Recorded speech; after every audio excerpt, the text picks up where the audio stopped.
very good evening students. I welcome all of you to the channel Swatika Chemistry Tutorials. Today is the second lecture of the first chapter of class 12, that is the solid state. तो हमने last class में discuss करा था the first classification of the solids, and today we are going to discuss the second type of classification of solids, that is based on their intermolecular forces of attraction. तो solids में किस type की intermolecular forces exist करती हैं उसके basis पे हमारे पास 4 टाइप के सॉलिड्स हैं. Solids according to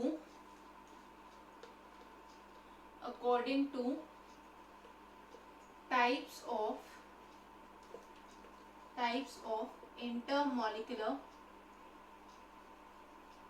intermolecular attraction. मतलब सॉलिड में जो इंटर पार्टिकल या इंटरमोलिकुलर अट्रैक्शन है वो किस किस टाइप की है. Depending on that we have various types of solids. The first type in this category और in this classification is ionic solids. सबसे पहले हमारे पास आते हैं आयनिक सॉलिड्स. आयनिक सॉलिड्स के बाद हमारे पास आते हैं मेटालिक सॉलिड्स.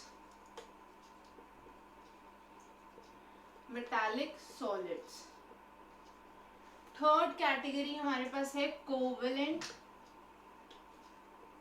सॉलिड्स, जिनको हम नेटवर्क सॉलिड्स भी बोलते हैं. कोवेलेंट या नेटवर्क सॉलिड्स. और फोर्थ कैटेगरी हमारे पास है molecular solids. So according to the type of interparticle or intermolecular attractive forces, we have 4 types of solids. The first one is ionic solids, second we have metallic solids, the third one is covalent solids, also known as network solids, and the fourth one molecular solids. तो first category आयनिक solids हम start करते हैं, और इसमें सबसे पहले मैं आपको ये बता दूं, it would become very easy if you consider the example of sodium chloride, NaCl. अगर आप NaCl का एग्जाम्पल कंसिडर करो तो आयनिक सॉलिड्स को समझना आप लोगों के लिए बहुत ही ज़्यादा इजी हो जाएगा. आपको NaCl की बहुत सारी प्रॉपर्टीज पता है, तो NaCl is an example of ionic solids, इसलिए हम यहाँ से इसकी प्रॉपर्टीज को रिलेट कर सकते हैं. So let us start with the ionic solids.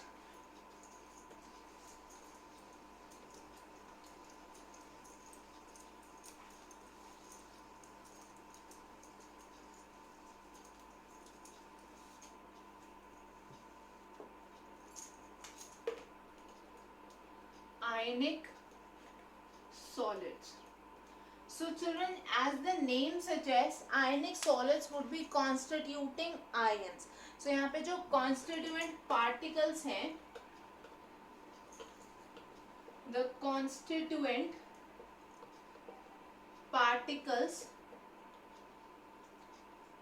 are ions. ठीक है, ionic solid के जो constituent particles हैं वो क्या है?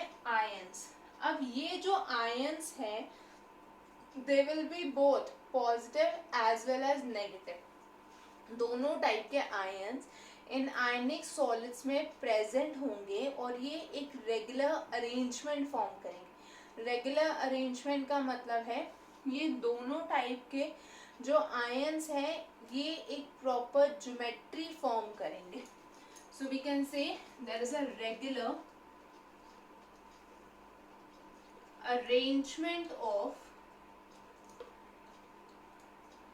arrangement of positive and negative ions in the crystal. तो ये सॉलिड नॉर्मली कैसे एग्जिस्ट करते हैं? In the crystal form.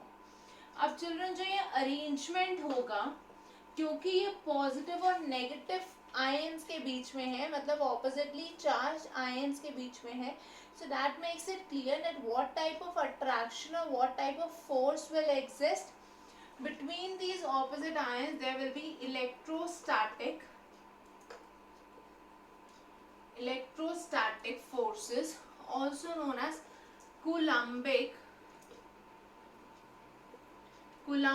forces of attraction between oppositely charged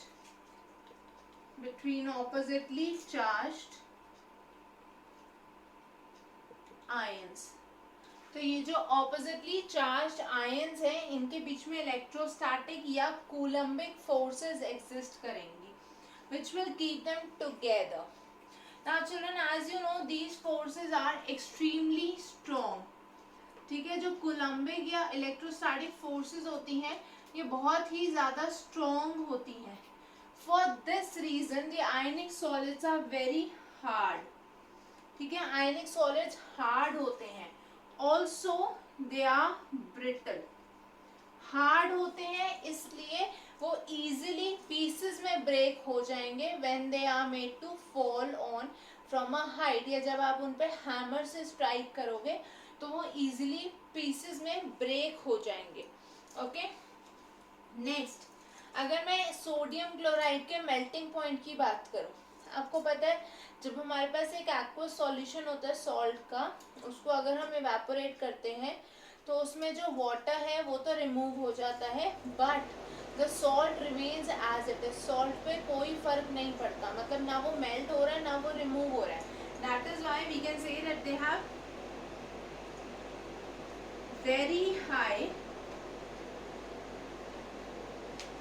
very high melting points. तो ये जो सॉलिड्स होते हैं आयनिक सॉलिड्स, इनके मेल्टिंग पॉइंट्स बहुत हाई होते हैं because of the strong forces of attraction between the particles. इसलिए चिल्ड्रन ये इजीली मेल्ट नहीं होते हैं. Now these are some properties of ionic solids. Let us move to the other few properties.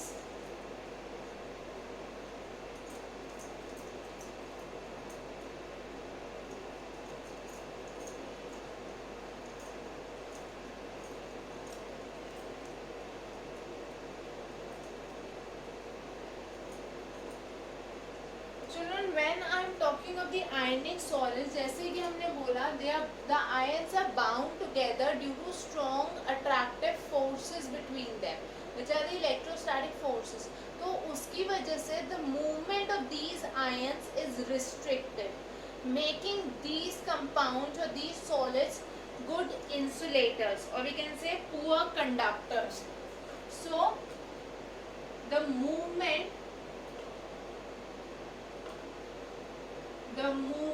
of ions is restricted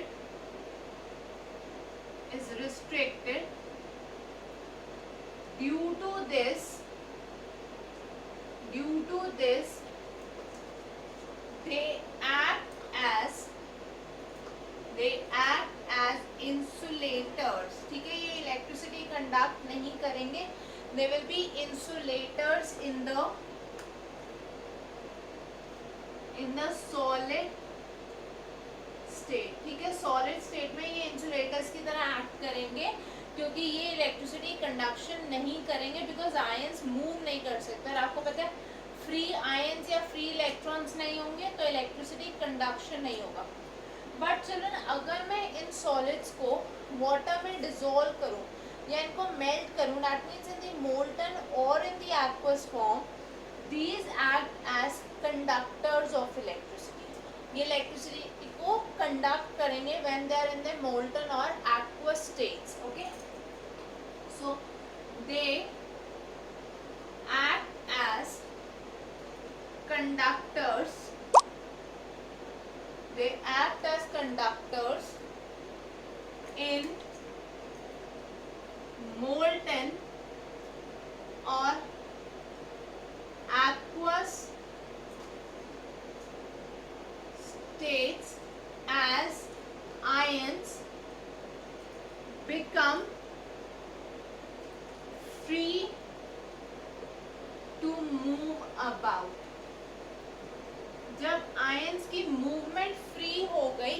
they will start behaving as conductors and they become excellent conductors of electricity. Now children, the last point is their solubility. सबको पता है NaCl मतलब sodium chloride is highly soluble in water. उसकी solubility कितनी होती है? 36 ग्राम पर 100 ml of water, which is a very high value at the room temperature. ठीक है. बट अगर मैं वाटर के अलावा किसी और सॉल्वेंट की बात करूँ, सो जस्ट CS2 और CCl4, कार्बन डाइसल्फाइड और carbon tetrachloride, which are non polar solvents, और बेंजीन, तो इन सॉल्वेंट्स में sodium chloride या other ionic solids, they will be insoluble. Okay, let us first note down this point, then we will understand how is that possible. So these are soluble in polar solvents, soluble in polar solvents such as water and alcohol, and they are insoluble in polar solvents, they are insoluble in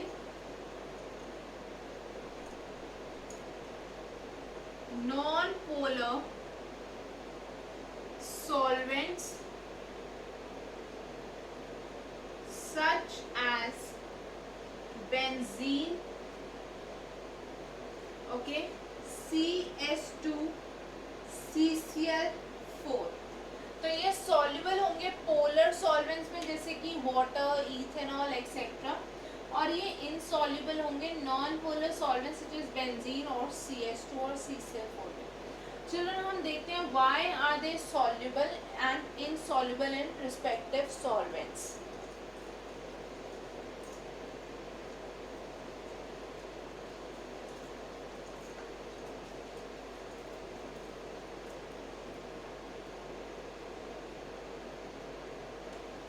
ये जो अभी हमने बोला, ionic solids are soluble in polar solvents whereas insoluble in non-polar solvents. This is according to the principle of like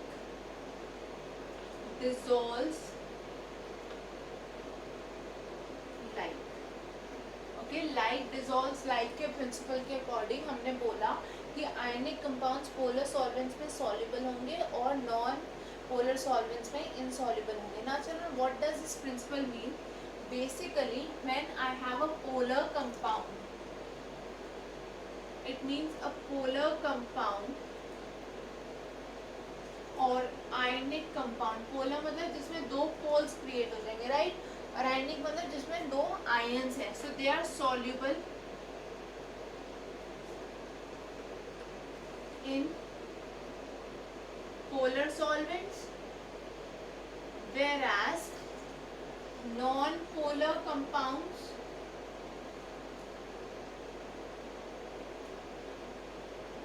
they are soluble in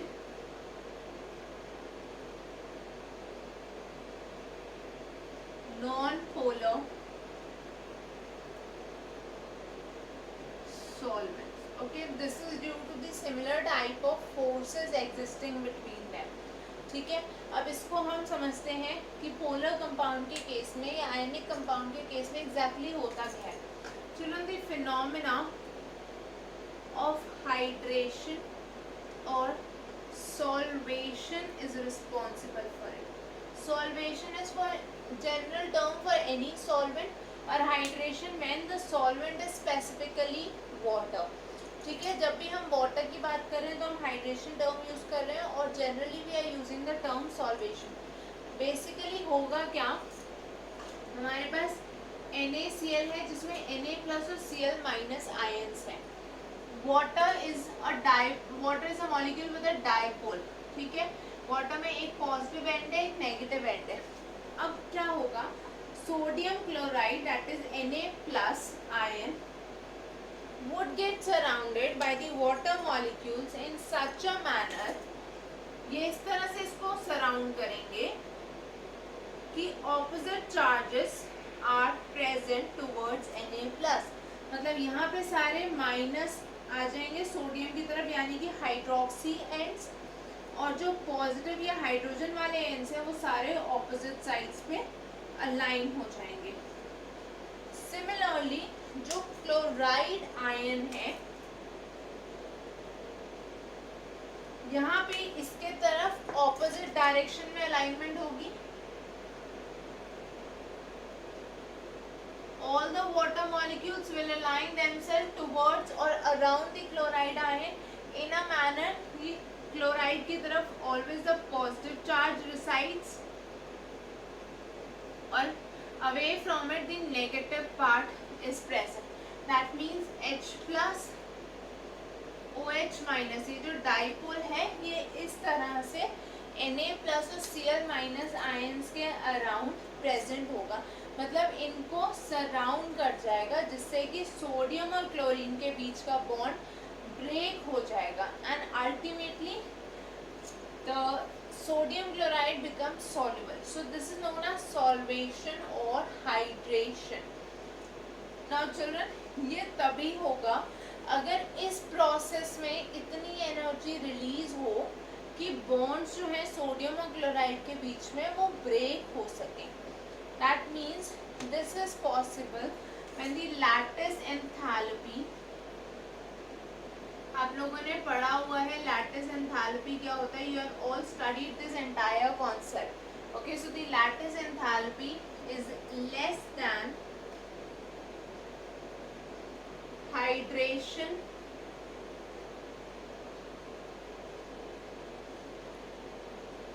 enthalpy. तो ये तभी possible होगा जब लैटिस एंथैल्पी हाइड्रेशन से कम है, मतलब हाइड्रेशन में जो एनर्जी रिलीज होगी वो ज़्यादा होगी as compare to the energy that is keeping the ions together. मतलब जो इस बॉन्ड को मेंटेन करने के लिए लैटिस एंथैल्पी रिक्वायर्ड है उससे ज़्यादा एनर्जी रिलीज हो रही है हाइड्रेशन या सॉल्वेशन प्रोसेस में. सॉल्वेशन हमने एक जनरल टर्म यूज़ कर ली किसी भी सॉल्वेंट के लिए, और hydration is a very specific term when the solvent is water. So children, this was about the solid state. इसी वजह से क्या होगा, ions जो है वो separate out हो जाएंगे and they will be able to conduct electricity when they are in the aqueous state. Now children, let us see some examples of ionic solids.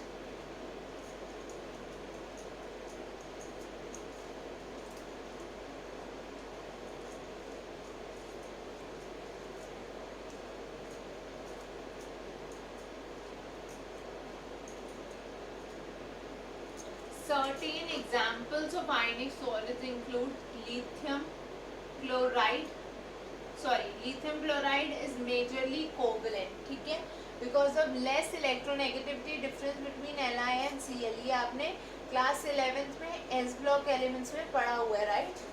So we have lithium fluoride, sodium chloride, sodium fluoride, calcium chloride, calcium bromide, calcium fluoride, etc. ये कुछ examples हैं ionic compounds के. You can also take the example of calcium oxide, sodium oxide, magnesium oxide, potassium oxide, potassium chloride, etc. So they are all ionic compounds. Now children, this was all about the ionic compounds. In the next class we will be talking about the other three types, that are the metallic solids, the molecular solids, which are further divided into three categories, and lastly the covalent or network solids. So children, you can post your doubts in the comment section, or you can send them through mail at the email ID or on the email ID Swatika Tutorials